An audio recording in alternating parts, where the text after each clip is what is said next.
তো যেহেতু আমরা কোনতে বেরোবো, কালকে ছিল সোজা রথ, আর রথের পরে এবার তো এখানে হবে 7 দিনের মতন মেলা হবে। তো কালকে গেছিলাম ঘুরতে, তো আজকে আবার যাচ্ছি। তো আজকে আমরা সব মেলা মিলেই যাচ্ছি, ঠিক আছে। তো এখানে আছে আমার দুটা বোন, যাকে আমি এখন দেখাতে পারতেছি না কারণ ওরা এখন রেখেছে। তো চলো যাওয়া যাক। যেহেতু আমরা বেরোয় পড়ছি ফাইনালি সবাই যাচ্ছি। তো একটা বোন, এই যে আমি, যে কাকি, আমি ড্রেস চেঞ্জ করছি, সাথে আমার বোন ড্রেস চেঞ্জ। আমাদের একটা প্রবলেম হচ্ছে, বাট ও ভালো লাগছে। মেলা যাওয়া যাক। তো এই যে মেলা, আজকে আমরা আসি বলে এই মেলাতে। তো ফাঁকা আজকে সানডে, কালকে পুজো দিতে পারে। মেলার অবস্থা দেখো, কেদা ভর্তি।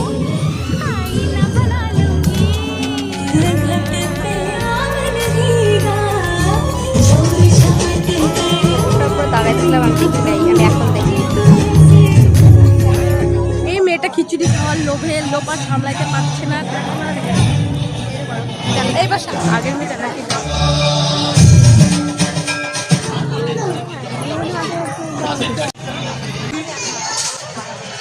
করতেছে, দেখো শুট বেরিয়ে খিচুড়ি দিচ্ছে। আমরা যাই না, তো আমরা খুঁজতেছি। খিচুড়ি দিচ্ছে, আমি পায়ে গেলাম। ঠাকুরের পূজার প্রসাদ, তো মানে খিচুড়িটা এত টেস্ট হয়েছে যে বলা পারে। আমি খিচুড়ি খাই না, সেখানে 2 প্লেট খিচুড়ি খাইছি, তখন আমার পুরো পেট ফুল।